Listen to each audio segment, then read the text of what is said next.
este día, desde el regreso del presidente Hugo Chávez, de sorpresa, en la madrugada, lo informó vía Twitter y hasta ahora nadie lo ha visto. Por lo menos el pueblo no ha tenido ninguna imagen de él, ya que está internado en el hospital militar. Bueno, Venevisión nunca ha tenido un guión tan bueno para una telenovela como ¿no? El regreso, ¿no? Sí. Y bueno, pues sorprendió a todos. Y bueno, digamos, hay quienes todavía cuestionan el hecho de que haya vuelto, lo cual me parece absurdo. Sin embargo, los cuestionamientos que no van a cesar son los que tienen que ver con su estado de salud, sobre el cual no se ha dicho gran cosa todavía. Claro, más adelante va a tener que mostrarse alguna imagen, porque se decía también que se estaba preparando la juramentación del presidente Hugo Chávez en el mismo hospital. Y el punto es que, según sabíamos, necesitaba una cánula traqueal para respirar, entonces en principio no habla bien, no sé si está en condiciones incluso de juramentar. Habría que verlo, hasta ahora no se lo ha oído. Y también este fin de semana ha sido reelecto nuevamente el presidente del Ecuador, Rafael Correa, con una amplia mayoría. Creo que no ha sido sorpresa para ninguno, pero sin embargo él ha dicho que ese es su último mandato. Lo cual ojalá cumpla y en todo caso hablaría bien de él porque si mantiene su nivel de popularidad podría reelegirse más adelante. O sea, él es si no me equivoco, es el presidente más popular de América Latina a juzgar por, ¿cómo se llama? Latinobarómetro, ¿no? Tiene niveles de aprobación de alrededor del 80%, entonces era virtualmente imbatible en las elecciones de ayer. Muy bien, pero vámonos de inmediato con la noticia de Venezuela. Esta madrugada el presidente Hugo Chávez regresó de Cuba de manera sorpresiva y ya se encuentra internado en el Hospital Militar de Caracas. Ahí continuará el tratamiento contra el cáncer que padece y probablemente juramente al cargo presidencial. Veamos. Venezuela amaneció con la noticia más esperada por los seguidores de Hugo Chávez. Su líder regresó a casa desbaratando todas las teorías que incluso lo daban por muerto. Y aunque no se ha dejado ver, el acontecimiento también tranquiliza a una clase política que por momentos parecía desorientada ante la ausencia del presidente. Apenas enterados de su retorno, el chavismo ha salido a las calles para celebrar el regreso del artífice de la revolución bolivariana. El primer momento que lo supe quería agarrar el metro y venirme, pero aquí estamos, el pueblo dándole respaldo a nuestro comandante Chávez. Volvió.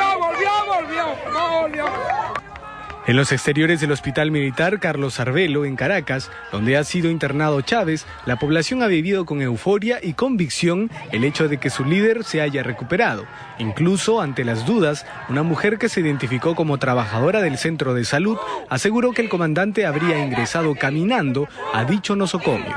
Nuestro presidente llegó caminando, fuerte, valeroso, voluntoso como solo lo sabe hacer él. No llegó ni en camilla, no llegó en silla de ruedas, no llegó entubado, no llegó con ningún proceso invasivo. Nuestro presidente está fuerte para seguir comandando como solo lo ha sabido hacer él. Pueblo, confíe que tenemos presidente para rato. Después de 72 días de convalecencia en Cuba, Hugo Chávez regresó a Venezuela a las 2:30 de la madrugada. 2 horas después, en su cuenta de Twitter, recién se anunciaba la noticia. Luego, durante la mañana, la información fue confirmada por el vicepresidente Nicolás Maduro en una comunicación telefónica con la cadena de televisión estatal. Está aquí, junto a su pueblo, agradeciendo siempre al comandante Fidel Castro, al presidente Raúl Castro, de nuestra amada Cuba, al pueblo de Cuba, todo el pueblo de Cuba. Estamos aquí juntos. Por su parte, el líder de la oposición, Enrique Capriles, también se pronunció respecto al regreso del mandatario. Ojalá que este regreso del presidente signifique que pongan a punto, en cordura, a todas estas personas que durante las últimas semanas lo único que le hemos escuchado son descalificaciones, insultos, palabras de odio, generando que tratemos los venezolanos de confrontarnos unos con otros. El sorpresivo retorno del presidente Hugo Chávez, que todavía no ha reaparecido para las cámaras, todavía sigue generando dudas en la oposición. Sienten que el gobierno mantiene todavía un margen de incertidumbre respecto al verdadero estado de salud del mandatario venezolano.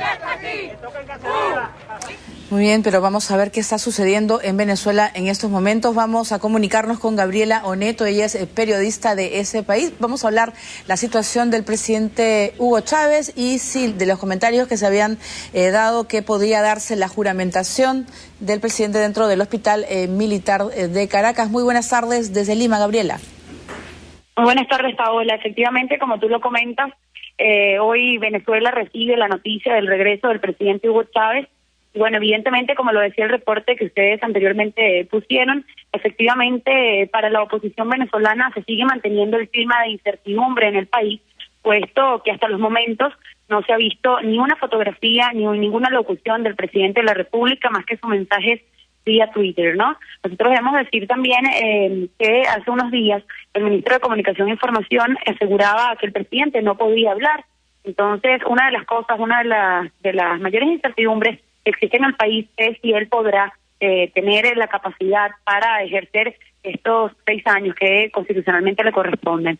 Ahora las informaciones efectivamente continúan siendo extraoficiales. Evidentemente mucho se ha generado allí a las puertas del hospital militar donde se encuentra recluido, pues sus seguidores han acudido hasta el sitio para mostrar su solidaridad. Igualmente, según la información extraoficial de alguna enfermera que al parecer habría estado allí y quien también es vocera, digamos que también es seguidora del presidente de la República y del Partido Socialista Unido de Venezuela, el partido de gobierno, ella había asegurado que había visto al presidente y que lo había visto entrar de pie y por sus propios medios. Ahora bien, como te comentábamos, todas son informaciones extraoficiales y solo queda esperar a ver qué sucederá. Se había comentado también esto que tú decías, de que se realizara la juramentación. Por otro lado, algunos voceros aseguran que posiblemente el presidente pueda juramentarse, pero luego tenga que traspasar el poder a otra persona, podría ser Nicolás Maduro, pero como decimos, todos son informaciones extraoficiales, no hay ningún tipo de información oficial. Lo que queda ahora a los venezolanos es seguir esperando para conocer detalles de lo que es el estado de salud del presidente. No sé si tienen alguna pregunta. Yo quisiera saber si hay plazos para esta juramentación, si hay una fecha límite que establezca la Constitución de Venezuela. Bueno, la Constitución establece exactamente el periodo de 90 días para decretar una ausencia. Sin embargo, ya van 70 días y según la interpretación que hiciera el propio Tribunal Supremo de Justicia, no habría necesidad de esto, ¿no? Esa ha sido una de las mayores críticas y los mayores conflictos que ha habido en el país a raíz de esta enfermedad del presidente de la República, puesto que la oposición interpreta la Constitución de una forma y el Tribunal Supremo de Justicia lo interpreta de otra, asegurando que no existe la necesidad absoluta, que cuando el presidente, debido a que él se le había dado un permiso, ahora este permiso no habla de tiempos. Entonces, esa justamente ha sido una de las grandes polémicas acá en el país en relación a lo que es el articulado de la Constitución, que se ha prestado a diferentes interpretaciones. Pero ahora podemos decir que no existe un tiempo, según lo que ha dicho el propio tribunal, que es el encargado de, digamos, de regir los lineamientos en este aspecto. Muy bien, muchísimas gracias a Gabriela Oneto, periodista de Globovisión desde Venezuela, y nos ha dado más o menos un alcance, ¿no? Al final todo son especulaciones. No se ha estado forzado pues el gobierno a evitar estas versiones que se daban del estado de salud de Hugo Chávez. Primero el viernes a presentar la fotografía con las hijas y ahora el traslado a Caracas. Bueno, el punto es que había medios dentro y fuera de Venezuela que ya lo habían desahuciado o sencillamente decían que estaba a punto de ser desconectado para fallecer. ABC de España, el Nuevo Herald, que citaba a un médico venezolano, luego medios en la propia Venezuela. Digamos que lo que ya no está en discusión es que está vivo y está en Venezuela, pero todavía seguimos sin tener un parte médico oficial, o sea, los médicos siguen sin decir este es el estado del paciente. Mientras eso no ocurra, van a seguir las especulaciones sobre su estado de salud. En cuanto a los plazos, si en 90 días no está en condiciones, después de la asunción del mando, que fue, si no me equivoco, el 10 de enero, no está en condiciones de asumir la función de gobierno, puede prorrogarse el periodo de, digamos, descanso por 90 días más para la recuperación de Chávez, pero en 180 días, perdón, 90 días, sí. O sea, en 180 días, en 6 meses, si es que no está en condiciones de asumir el gobierno, va a haber que convocar a nuevas elecciones. Muy bien, y a propósito de ese tema, el vicepresidente Nicolás Maduro ha asegurado este lunes que Hugo Chávez está feliz y motivado por encontrarse de regreso a su país. Pero bien, vamos a ver ahora una cronología de las intervenciones médicas a las que ha sido sometido, sus recaídas y sus regresos desde que se le diagnosticó el cáncer en el año 2011. El presidente de Venezuela, Hugo Chávez, ha regresado a su país en una aparente recuperación. Ha retornado tras una cuarta operación por el cáncer que padece. En 2011 tuvo 2 intervenciones médicas y una más en febrero de 2012. La cronología de su enfermedad parte desde el 30 de junio del año 2011, cuando anunció que le habían detectado células cancerígenas durante una visita a Cuba. Confirmaron la existencia de un tumor abscesado con presencia de células cancerígenas. El mandatario venezolano pasa por un largo y complicado ciclo de quimioterapias que le hacen perder el cabello y subir de peso. Su tratamiento lo sigue hasta el 10 de septiembre de 2011, fecha en la que asegura haber derrotado al cáncer y que ya es un convaleciente. Y están pensando que Chávez se acabó. Chávez no se acabó. Y es más, debo decirles que cuando de verdad este cuerpo se acabe, Chávez no se acabará, porque Chávez ya no soy yo. Chávez está en las calles y se hizo pueblo.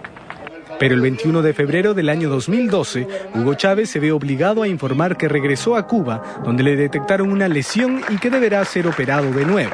Se ha detectado una lesión en el mismo sitio donde fue extraído el tumor hace ya casi un año. Es una lesión pequeña, de cerca de 2 centímetros de diámetro, muy claramente visible. Eso obliga a extraer esa lesión.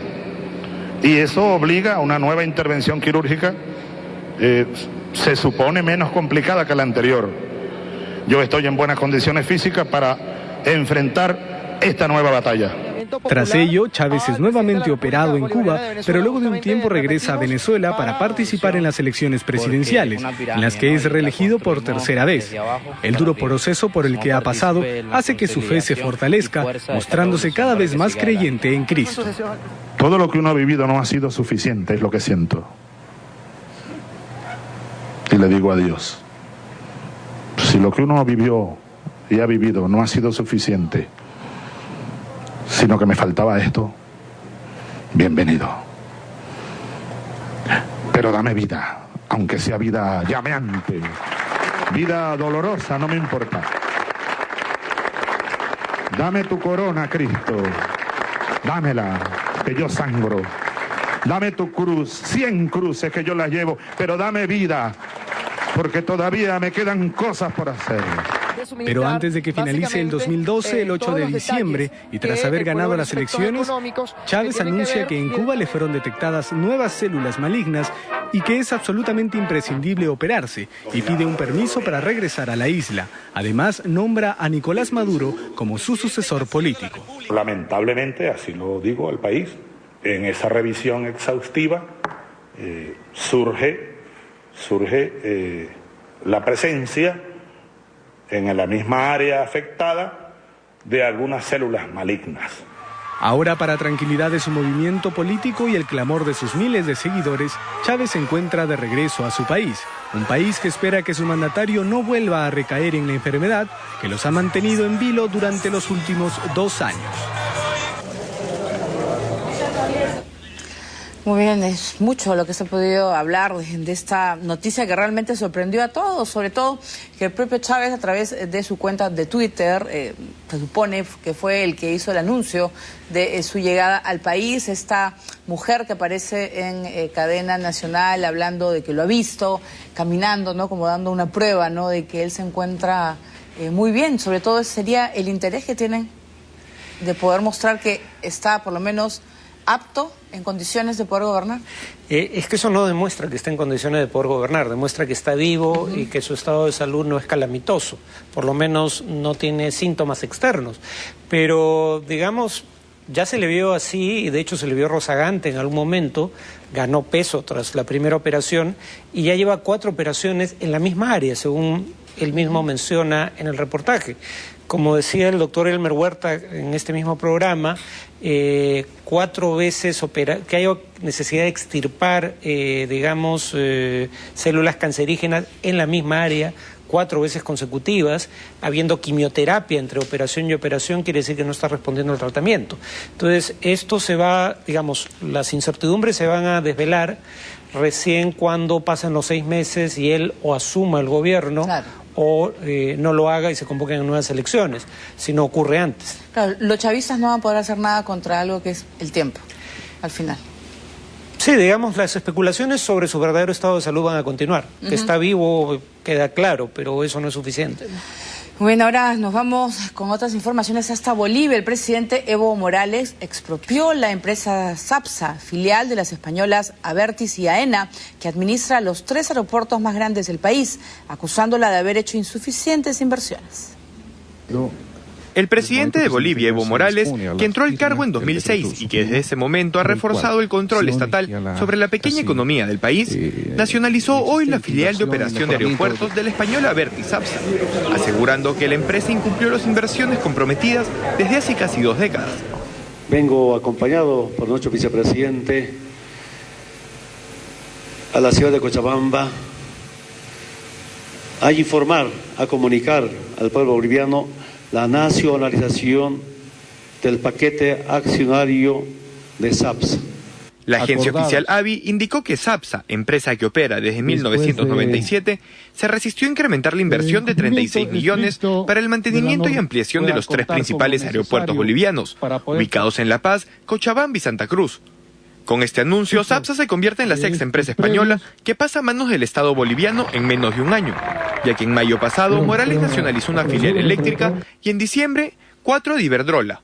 Luego de esto, Morales dijo que el gobierno había negociado durante varios meses con la firma española para implementar un plan de inversión por 9 años, que costaría aproximadamente 56 millones de dólares, 20 más de la inversión actual de SAPSA, motivo que supone la nacionalización de la empresa. El presidente ya se dispone a la firma del decreto supremo por el cual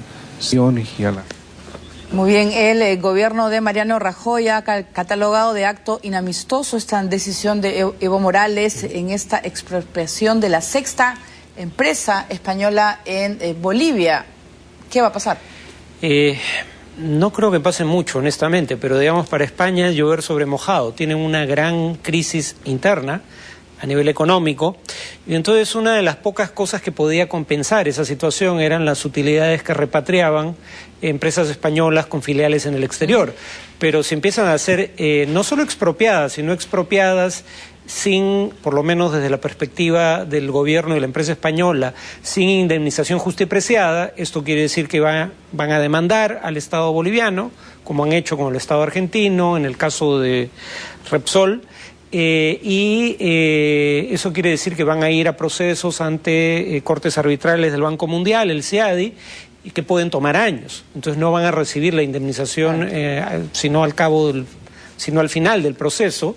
En cuanto a si esta decisión tiene o no sentido para el propio gobierno boliviano, más allá del problema que le genera con España, hay un estudio reciente de una fundación llamada Milenio que evaluó 14 empresas públicas creadas durante el gobierno de Evo Morales y concluyó que de las 14 solo una daba utilidades.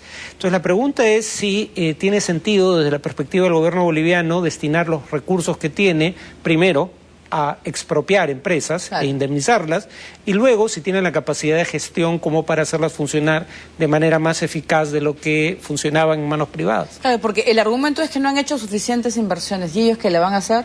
¿Esas inversiones que dicen que no se hacen? Esa es una buena pregunta, en todo caso, y no sé la respuesta. En todo caso, también la otra forma de verlo sería, si uno sabe que la expropiación es siempre una espada de Damocles pendiendo sobre la cabeza de los propietarios, ¿eso crea incentivos para que hagan inversiones adicionales o para que empiecen a retirar las inversiones, no? Muy bien, ahora nos vamos al Brasil. La conocida bloguera cubana Joanny Sánchez llegó al primer país de su gira mundial gracias al pasaporte que obtuvo mediante la reforma migratoria de su gobierno. Fue recibida por amigos, pero también por seguidores del régimen comunista, quienes la criticaron. Esperó durante 5 años para poder salir de su país y regresar al mismo sin ningún problema. País que le negó por más de 20 veces viajar y recibir premios en el exterior por sus ácidas críticas al gobierno castrista. Antes de su arribo a Brasil, uno de los 12 países de América y Europa que visitará durante una gira de 3 meses, la disidente cubana Joanny Sánchez no ocultó su alegría y por supuesto la emoción de conocer nuevas culturas. Quiero ir primero a conectarme a internet sin censura, sin páginas bloqueadas, sin funcionarios mirando por sobre el hombro a ver qué página abro. Quiero comportarme como una persona libre, quiero conocer la realidad de esos países. Sánchez llegó esta madrugada al aeropuerto de Recife, la capital del estado de Pernambuco, y fue recibida por varios amigos y muchos periodistas, pero también por un grupo de manifestantes en favor de Cuba, activistas que con pancartas y banderas en mano le acusaban de ser un agente de la CIA y estar al servicio de los Estados Unidos. Joanny Sánchez no es un ciudadano que exprese libremente sus opiniones en contra de su gobierno. Ella está siendo financiada por un gobierno extranjero para mentir sobre Cuba. Se supo que Sánchez, una filósofa de 37 años de edad y autora de un conocido blog, llegará el próximo jueves a Sao Paulo, donde presentará su libro De Cuba con Cariño. Ella también adelantó que en los Estados Unidos conocerá las oficinas del gigante Google y de las redes sociales Twitter y Facebook. Fundar un medio de prensa libre en Cuba. Ese es mi principal objetivo en este viaje, hacer contactos periodísticos, aprender cómo se lleva una redacción periodística moderna, cuáles son las claves de la información ahora mismo y traer todos esos recursos para inaugurar un medio de prensa en Cuba. Entre los países que visitará se encuentra el Perú, Argentina, México, España, República Checa, Italia, Polonia, Holanda y Estados Unidos. Muy bien, es una decena de países que va a visitar esta conocida bloguera que estuvo ayer enviando tweets en los cuales iba describiendo su emoción, ¿no? a este primer viaje tan esperado para ella y diciendo, ¿no?, que por ejemplo se quedaba en la ventana de su casa viendo Cuba antes de partir, ¿no? La emoción que puede sentir toda esa gente que estuvo luchando por un pasaporte, ¿no? Sí, además, bueno, en cuanto a las críticas que se le han formulado, digamos, por un lado, no hay medios privados que financien a la oposición política, tampoco hay oposición política legal en Cuba. Es cierto que Estados Unidos, en casos como ese, suele establecer vínculos con la oposición, y también es cierto que hay precedentes de financiamiento al gobierno americano, pero hasta donde se sabe, ese financiamiento lo canaliza el Departamento de Estado, o sea, el Ministerio de Relaciones Exteriores, no la CIA, que según el gobierno cubano no tiene presencia en la isla. Y tampoco hay pruebas de que ella particularmente haya recibido financiamiento del gobierno americano. En todo caso, la respuesta que ella dio me parece interesante, ¿no? Porque ella dijo, me parece muy bien que haya gente que se manifiesta tanto a favor como en contra de mi visita. Me gustaría que lo mismo pudiera ocurrir en Cuba en caso de que la visite un personaje que sea controversial, ¿no? Claro, como parte del proceso democrático que tiene que haber en todos los países. Muy bien, ahora hablando de procesos democráticos, nos vamos al Ecuador. El presidente Rafael Correa fue reelegido por tercera vez en un abrumador triunfo frente a sus rivales electorales. El mandatario prometió una nueva relación con la prensa. Anunció cómo será su relación con la prensa. En su primera comparecencia como presidente electo, Rafael Correa reveló que buscará una reforma en los medios de comunicación durante su nuevo periodo de mandato. Vamos a luchar ahora con la mayoría que tenemos en la Asamblea por una ley de comunicación que logre una prensa más decente en Ecuador y ojalá en América Latina. El gobernante ecuatoriano dedicó su victoria a su homólogo venezolano Hugo Chávez. Valga la oportunidad, ¿no?, para dedicarle también esta victoria a ese gran líder latinoamericano que cambió Venezuela, comandante Hugo Chávez Frías. Las encuestas no se equivocaron y en primera vuelta el presidente ecuatoriano Rafael Correa fue reelecto con más del 56% de los votos válidos. Minutos después de que el Consejo Electoral de Ecuador confirmara su rotundo triunfo, Correa se dirigió a sus seguidores. Este es un triunfo no solo de Ecuador, es el triunfo de la patria grande. La democracia se consolida La revolución se consolida. Cambio histórico que está teniendo la región se consolida con esta victoria del pueblo ecuatoriano. El tercer mandato de Correa se iniciará el próximo 24 de mayo y terminará en el 2017, tiempo en el que habrá permanecido 10 años en el poder. Muy bien, y ahora estas elecciones en las cuales ha dicho él que no va a la reelección, pero completa un periodo de, son 10, 11 años. 4 años más, 10 en total. 10 años y, no sé, ha sido un gesto que todo el mundo de repente puede dudar también, ¿no? Bueno, lo que pasa es que ahora, por primera vez, si no me equivoco, tiene mayoría en el Congreso, entonces podría modificar la Constitución, se ha comprometido a no hacerlo, esperemos que sea así. Lo que anunció en materia de ley de medios podría ser preocupante dependiendo del contenido. En todo caso, como decía al inicio, es el presidente más popular de la región, de América Latina y el Caribe, una aprobación de cerca de 80%. Eso, frente a una oposición dividida, digamos, no hacía temer mucho desde la perspectiva del oficialismo por la probabilidad de reelección. Y no solo eso, sino que el principal candidato de la oposición era francamente un candidato que tenía pies de barro, ¿no?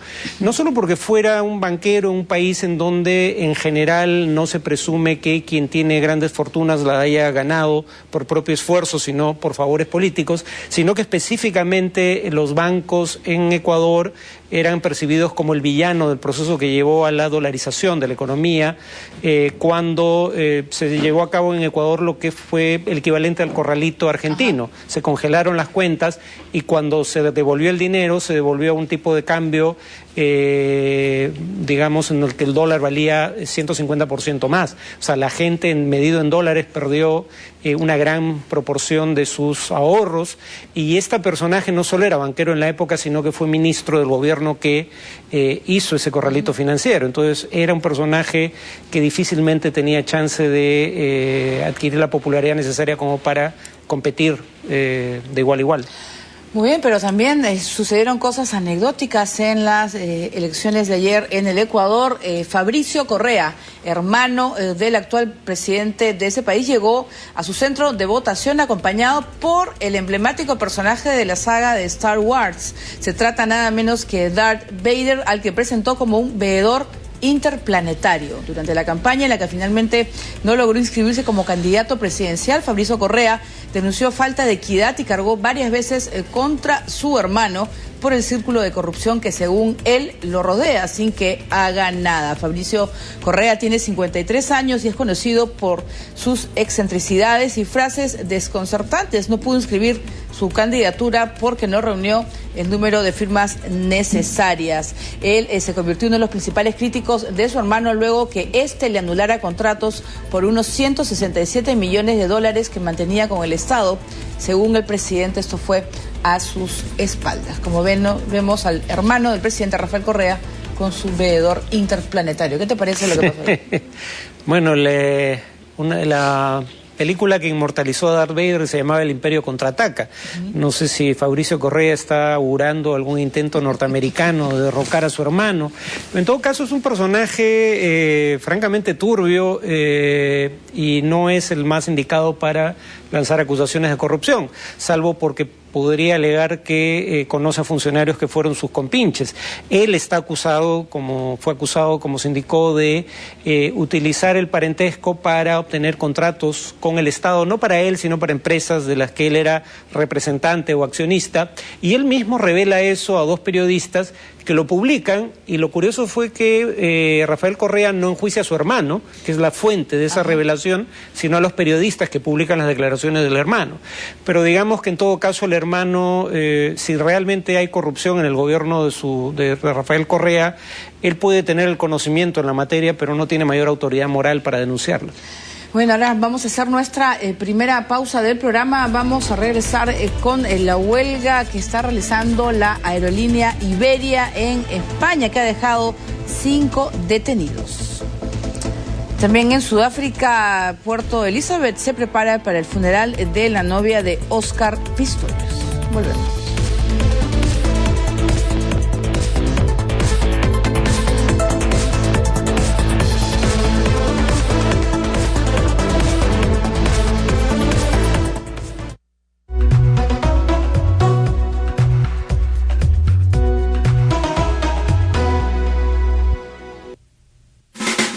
TV Perú le da la bienvenida a Humachiri, localidad de la provincia de Melgar en Puno, que ahora forma parte de la red televisiva más grande del país.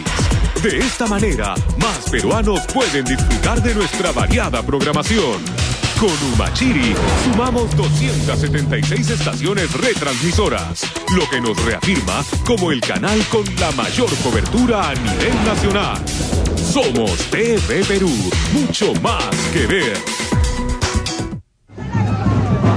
Soy el Perú y sigue nuestra ruta. Soy Sonali Cuesta y te invito a compartir conmigo esta nueva historia. La alegría del carnaval riojano desde la ciudad de Rioja en la región San Martín. Tú ya sabes que somos costumbres, el verdadero espíritu de los peruanos.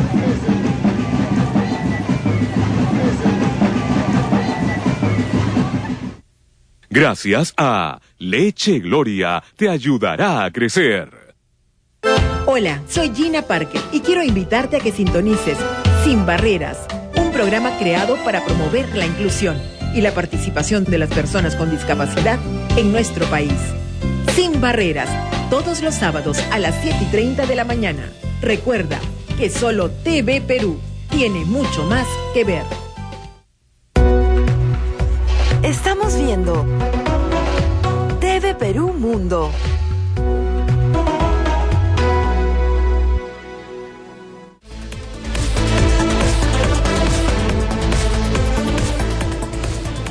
Muy bien, ahora nos vamos con España. La mega huelga de trabajadores de la aerolínea Iberia derivó en enfrentamientos con la policía en el interior del aeropuerto de Barajas. Cientos de vuelos han sido anulados y un fuerte acatamiento, según los sindicatos, para protestar contra la supresión de miles de empleos. Aunque algunos han sido detenidos, los trabajadores de Iberia gritan a viva voz: somos currantes, no delincuentes.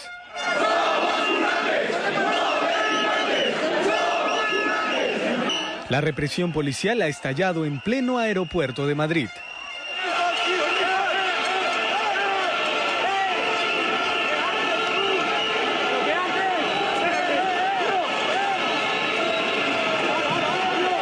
En la primera de las 15 jornadas de huelga que han programado los trabajadores de Iberia, los arrestos y empujones no han faltado. Centenares de manifestantes han buscado extender al interior del terminal aéreo sus protestas contra el plan de ajuste en la empresa que implica 3.800 despidos. Algunos de los manifestantes han llevado pancartas en las que se podía leer "Iberia siempre española", mientras que el resto protagonizaba una sentada multitudinaria en el interior del aeropuerto. Esta huelga afectará a miles de pasajeros de aquí hasta el 22 de marzo. Para esta semana han sido cancelados 415 vuelos de la aerolínea.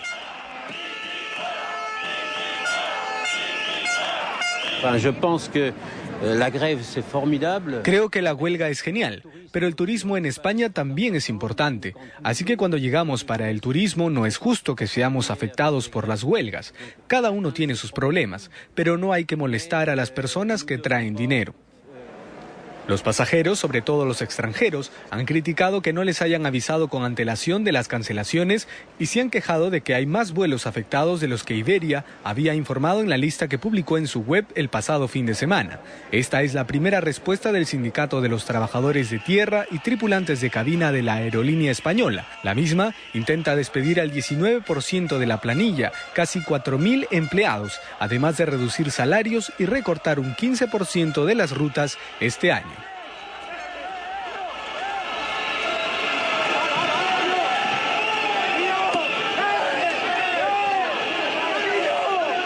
Muy bien, que es complicada la situación de Iberia. Ya se habían anunciado una serie de despidos en la empresa y esta huelga que estábamos comentando que se iba a dar en Navidad, pero fue postergada porque iba a afectar a muchísimas personas que se trasladan por esas fiestas.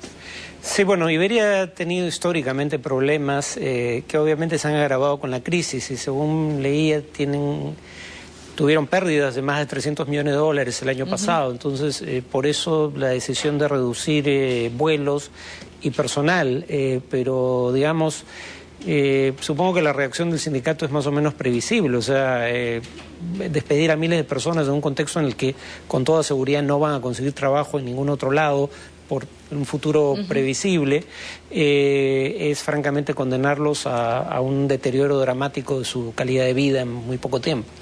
Muy bien, ahora nos vamos a Sudáfrica. El atleta Oscar Pistorius habría confesado que mató a su novia en una conversación telefónica con un amigo. En tanto, se reveló que el deportista tuvo otro incidente donde disparó accidentalmente a un compañero. Veamos. Ha ocurrido algo terrible. Mi chica, maté a mi chica. Que Dios me lleve. Estas son las palabras con las que Oscar Pistorius comenzó la confesión telefónica a su mejor amigo, Justin Divaris, quien en una entrevista al diario sudafricano Sunday People calificó de incoherente la conversación mantenida después del trágico suceso. En el momento que llegamos, Oscar estaba detenido en el garaje. La policía me dejó entrar para hablar con él. Estuvimos como 10 minutos, le pregunté qué había sucedido, pero no podía responder y repetía lo mismo, agregó el empresario. Recientes revelaciones mediáticas sobre el asesinato indican que el cuerpo de Reeva Steenkamp apareció con el cráneo destrozado. En la casa de Oscar Pistorius, los agentes encontraron uno de sus bates ensangrentados. En un asunto como el presente, de un modo en el que un acusado puede demostrar que existen circunstancias excepcionales y que se puede demostrar que el fondo del caso es dudoso y salir absuelto al terminar el juicio, ahora, con lo que uno ha leído en los medios, las acusaciones formuladas contra el señor Pistorius complican el panorama, pero él va a estar a la altura para demostrar que es probable que sea absuelto. Una de las versiones que maneja la policía afirma que Pistorius intentó reanimar a su novia. Según esta, el atleta llevó el cuerpo casi sin vida de la mujer a la parte baja de las escaleras, momento en el que entraron los paramédicos. Posteriormente, la mujer dejó de respirar. A raíz de esos descubrimientos, los indicios los colocan en una posible discusión dentro de la habitación del corredor, situación que terminó con la vida de la joven modelo cuando éste la remató de 4 balazos. Otra de las versiones asegura que Reeva Steenkamp se encontraba sentada en el baño, quizá ya herida y escondiéndose de quién sería su asesino, cuando recibió 4 impactos de bala disparados a través de la puerta. Durante la búsqueda de pruebas, la policía encontró esteroides en la casa de la pareja.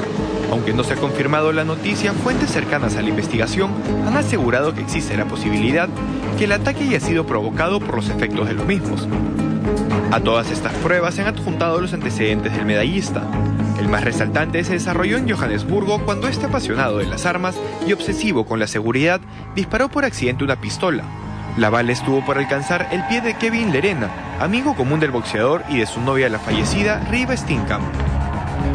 Hoy, a pocas horas de compadecer ante el tribunal, que entró en receso brindándole una oportunidad de preparar su defensa y aspirar a una fianza, las posibilidades de salir libre de culpa van disminuyendo con el pasar de los minutos. Todo hace suponer que el presunto asesino de la modelo dejará de ser sospechoso y será condenado por la muerte de su novia. Muy bien, es un caso policial totalmente complicado porque además de los disparos que habría hecho a su novia, ese bate ensangretado creo que complica más la situación de ese atleta que ha arruinado realmente su vida. Claro, no queda claro quién golpeó a quién, pero muy probablemente haya sido él a ella. En todo caso, quienes han beneficiado de esta situación son los directivos del canal, que tenían capítulos grabados de un reality en el que ella había participado y que no tuvieron mejor ocurrencia que adelantar la emisión de esos capítulos en consideración al hecho de que ella había muerto y que obviamente y había muerto en estas circunstancias y que eso iba a atraer muchos espectadores, cosa que efectivamente ocurrió. Muy bien, y seguimos con el tema. Nos vamos a Puerto Elizabeth, ya que va quedando todo listo para el funeral de Reeva Steenkamp, la pareja de Oscar Pistorius. El mismo día que Oscar Pistorius se presenta en la corte para reanudar su audiencia y enfrentar los cargos por el asesinato de su novia, en Puerto Elizabeth la familia de la modelo llevará en privado el funeral y la cremación del cuerpo de Reeva Steenkamp. Medios locales informaron que el funeral se celebrará en el crematorio de Victoria Park. De acuerdo con el medio Mail and Guardian, la familia ha planeado una ceremonia íntima cerrada al público y a los medios. Una amiga cercana a la familia aseguró que todos en Puerto Elizabeth se han visto afectados por la muerte de la modelo. Estamos completamente mortificados por la tragedia. Ha afectado a todo el mundo en Puerto Elizabeth. Es el tema de conversación a lo largo de la ciudad. Reeva, por supuesto, se crió en Puerto Elizabeth y su familia es parte de la fraternidad. Mientras que los seguidores de la joven modelo dejaron flores en el crematorio y en la puerta de su casa como muestra de apoyo hacia la familia, la cadena de televisión estatal SABC1 emitió el avance del capítulo del reality en el que aparece la fallecida Reeva. situación que ha generado indignación en el país africano. El video muestra una pequeña reflexión sobre la muerte que hace Riva ante cámaras. Finalizando dicho video, la novia Pistorius se dirigió a sus amigos, familiares y seguramente al atleta como presagiando su no tan lejana muerte. Los voy a echar mucho de menos, los quiero. Al respecto, la cadena de televisión dijo que el video ha sido publicado a manera de homenaje póstumo, ya que Steenkamp ya había quedado eliminada del concurso. Mientras tanto, la madre de la víctima también ha mostrado a los medios su incomprensión tras la muerte de su hija. ¿Por qué mi niña? ¿Por qué sucedió esto? ¿Por qué él hizo esto? ¿Para qué?, se ha preguntado June Steenkamp en una entrevista concedida al diario sudafricano The Times. Todo lo que queremos son respuestas a por qué eso tenía que suceder. ¿Por qué nuestra hija tuvo que morir así?, añade la madre de la modelo fallecida. Por su parte, Arnold Pistorius, tío de Oscar, reiteró la creencia familiar y confirmó el mal momento por el que pasan a raíz del asesinato. Como pueden imaginar, toda nuestra familia está devastada. Estamos en un estado de shock. En primer lugar, por la trágica muerte de Riva, a quien todos habíamos conocido y cuidado en los últimos meses. Todos vimos lo cercanos que eran ella y Oscar durante todo ese tiempo, y lo felices que se hacían el uno al otro. Tenían planes juntos y Oscar era el hombre más feliz del mundo. Todos somos agraviados en este caso y nuestros corazones están con su familia y amigos. Oscar, como pueden imaginar, también está entumecido por la conmoción, la pena y el dolor total. Dentro de pocas horas, el destino del medallista será dictado en la Corte de Sudáfrica, mientras que en Puerto Elizabeth los familiares y amigos de Riva le darán el último adiós. Y se trasladó junto a sus padres siendo muy pequeño.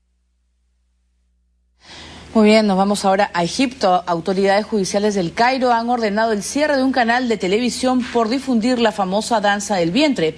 Consideran que este baile daña la moral pública. Un tribunal administrativo del Cairo ordenó el cierre de un canal de televisión especializado en difundir la danza del vientre, argumentando que este presenta material que daña la moral pública. Las autoridades explicaron que la orden judicial sobre la cadena Al-Tet es definitiva y que ha sido tomada tras una denuncia ante los tribunales contra el canal, en el que se presentan números de baile acompañados de anuncios y mensajes de los espectadores. Sin embargo, el Ministerio de Información egipcio aseguró en un comunicado que no ha podido cerrar la emisora porque se transmite a través de un satélite que no es egipcio, por lo que podría permanecer abierta. El pasado mes de mayo, la policía detuvo al propietario de este canal, Balik Handi, por haber creado Al-Tet sin autorización. La danza del vientre es un arte muy sensual del que Egipto se considera pionero en Oriente Medio, aunque en los últimos meses se ha visto envuelta en polémicas, ya que ciertos sectores ultraconservadores la consideran contraria a las enseñanzas islámicas. Para que nos pueda explicar un poquito, ¿es una medida excesiva? Por supuesto, sobre todo porque, digamos, supongo que sería forzar las cosas a decir que esto es una tradición cultural egipcia, además tiene influencia turca, pero la danza del vientre se realizaba en Egipto ante cámaras de televisión en la década del 50 sin mayores problemas. El televidente puede ver algún video de, por ejemplo, un cantante llamado Farid El Atrash, ¿no? Tocayo mío, lo pone en YouTube y él aparece cantando rodeado de odaliscas que bailan en paños menores. Entonces digamos que es curioso, ¿no? Porque el punto es que este tipo de conservadurismo es relativamente nuevo, es un tema que viene con el islamismo de la década del 70 en adelante, no es algo que haya estado presente, por lo menos no en los medios, por tiempo indeterminado, es algo, repito, de las últimas décadas. Muy bien, vamos a hacer una nueva pausa, vamos a regresar con el lugar habitado más frío del mundo y que queda en Rusia. También vamos a contarles el grave error, la confusión que sucedió anoche en los premios Goya. Los presentadores anunciaron al ganador equivocado. Volvemos.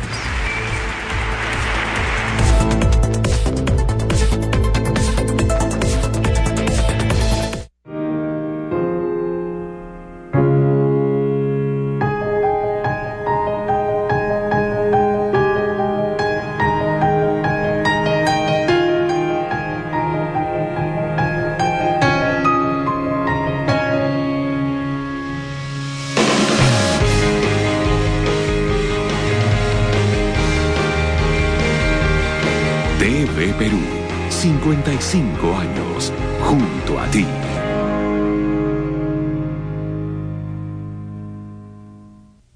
Esta vez, la fiesta se traslada hasta Andahuaylas, en la región Apurímac, desde donde transmitiremos en vivo el encuentro nacional del carnaval originario del Perú, Pucllay 2013. Música, baile, alegría. Vive tú también el Pucllay 2013, solo por TV Perú. Mucho más que ver. Estamos viendo TV Perú Mundo.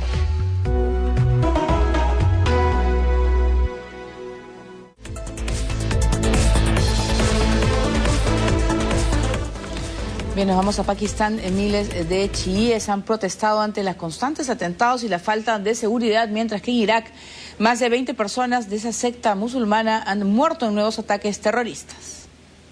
Unos 10.000 fieles de la corriente islámica chií de la ciudad de Quetta en Pakistán han salido a las calles para protestar por la muerte de al menos 87 de sus miembros a causa de un atentado el fin de semana.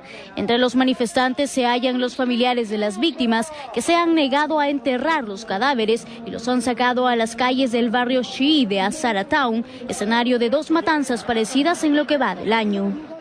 Nuestra petición es que queremos que el ejército venga aquí y nos brinde seguridad. Hacemos un llamado al gobierno, por amor de Dios, para que haga caso a nuestras demandas.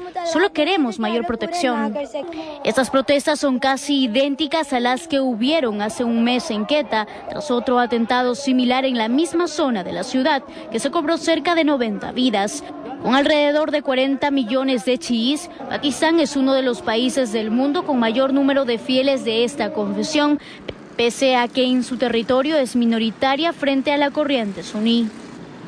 Otro país donde la violencia ha ido en aumento en los últimos meses a este grupo ha sido en Irak, donde este fin de semana una serie de coches bomba explotaron en barrios chiitas, principalmente a través de la capital iraquí Bagdad, matando al menos a 26 personas y dejando decenas de heridos.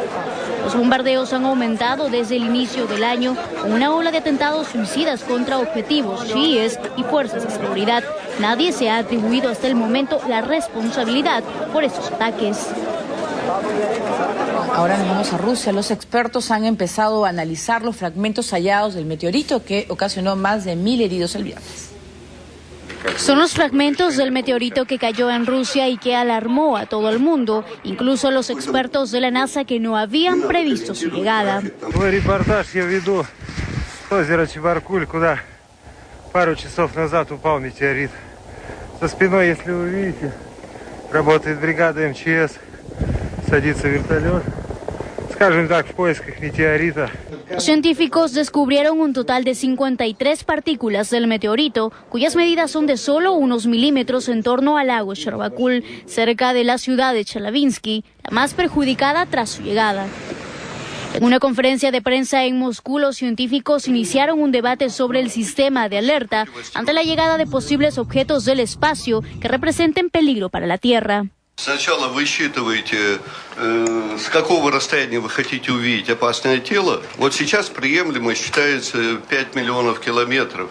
Las partículas halladas están compuestas en hasta un 10% de hierro, además de un mineral llamado olivino y sales de sulfitos. A los hallazgos se los bautizará como meteorito de Sherbakul. También se sabe que las autoridades han ordenado el cese de las actividades de búsqueda. El cuerpo celeste cayó en la Tierra el pasado viernes, hiriendo a 1.500 personas, según los últimos datos del Ministerio de Sanidad. En tanto, continúan los trabajos de limpieza en la ciudad de Chelyabinsk, donde los hospitales y escuelas abrieron sus puertas. Siguiendo con ese país, la ciudad de Oymyakon es el lugar habitado más frío del mundo, que puede llegar a soportar nada menos que 60 grados bajo cero. Un pequeño pueblo en medio de Yakutia, a unos 9.000 kilómetros al este de la capital, Moscú, no está incluido entre los destinos turísticos principales de ese país, pero hay un motivo por el cual llama la atención. Es la ciudad conocida por soportar las temperaturas más intensas del mundo. Ahí viven unas 2.300 personas que resisten los fríos más extremos y, de hecho, durante los largos 9 meses de invierno en Oymyakon, es muy frecuente que el tiempo se mantenga alrededor de los 60 grados bajo cero. La temperatura récord fue registrada en 1933, que fue de 67.7 grados Celsius. Las temperaturas de este lugar no están muy lejanas a las de la Antártida, donde pueden llegar a los 80 grados centígrados y donde la gente no puede sobrevivir. En la ciudad de Omiñacón las personas siguen su rutina como en cualquier otra ciudad. Aquí la única fuente para obtener calefacción es quemando gruesos troncos traídos del bosque, lo cual significa en la zona uno de los negocios más rentables. Uno de los pocos animales que resisten a extremas temperaturas como estas es el pony. Los caballos pueden sobrevivir a las heladas. A veces tenemos 60 grados bajo cero, pero lo pueden soportar. Se cree que son los animales más resistentes del mundo. Omiñacón se encuentra en un valle rodeado de enormes montañas que impiden que el aire pueda circular, produciendo temperaturas aún más bajas. Y aunque la ciudad cuenta con montañas ricas en oro, plata, platino y otros metales preciosos, casi nada queda para ellos. La mayoría de los pobladores se encuentran apenas por encima del límite de pobreza.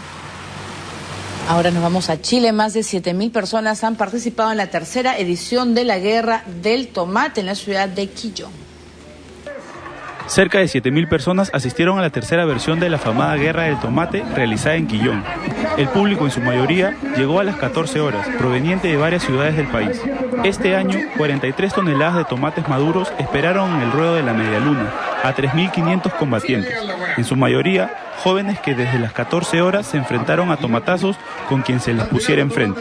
Sirve para desestresarse, para compartir con la familia, con amigos. Una experiencia súper entretenida. Mientras que eventos similares se han realizado en Colombia, Costa Rica y los Estados Unidos, el alcalde Alberto Guira dijo que Quillón es el único lugar en el continente americano que ha tenido el evento durante 3 años consecutivos. Tenemos harto tomate para tirar, saque 1 kilo aparte de todas las 45 toneladas que habían, saque 1 kilo más para tirar así. Queda caleta de tomate todavía para seguir tirando. Finalmente, Miguel Pedreros, encargado de turismo de la comuna de Quillón y el cerebro de la actividad, dijo estar satisfecho con el resultado de la jornada, ya que superó las expectativas programadas. De paso, agradeció a las entidades que apoyaron la realización, entre ellos los productores de tomates, carabineros, Policía de Investigaciones, Servicio de Urgencia de Salud Comunal, empresas de servicios municipales y funcionarios de la municipalidad local. Muy bien, vamos a cambiar de tema. La popular Yoko Ono cumplió hoy 80 años. La viuda del ex Beatle John Lennon celebró 8 décadas marcadas por su activismo y también por la tragedia. Artista plástica y música. Yoko Ono, la mujer que inspiró a John Lennon, cumplió 80 años. Y lo hizo en un concierto en Berlín.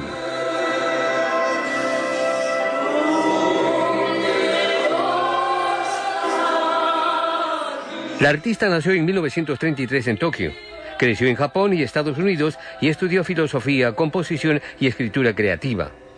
En 1969 se casó en terceras nupcias con John Lennon y enviudó en 1980 cuando Lennon fue abatido a tiros cerca de la puerta de su departamento en Nueva York.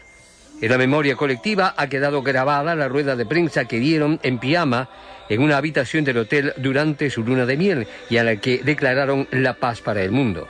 Si bien para los fanáticos de los Beatles ella fue la gran causante de la separación del grupo, pocos saben que esta mujer sufrió mucho cuando se alejaron de su hija mayor Diodo. Yoko Ono, quien se separó del padre de Kyoko, Tony Hawks, para vivir con el más célebre de los Beatles, vivió algunos años con su hija y John Lennon. Después, Kyoko, incapaz de soportar la presión mediática alrededor de la pareja, pidió ir a vivir con su padre, que obtuvo su custodia y ambos desaparecieron. Yoko Ono y John Lennon intentaron durante varios años encontrar a Kyoko, reencuentro que recién se dio 2 décadas después. Amada y odiada, Yoko Ono es una mujer intensa que inspiró diversas canciones como Oh Yoko, la balada de John Yoko, hasta la popular Woman. Tras el asesinato de Lennon en 1980, Yoko retomó su carrera como artista conceptual y sus cotizadas instalaciones recorren todo el año las mejores galerías del mundo.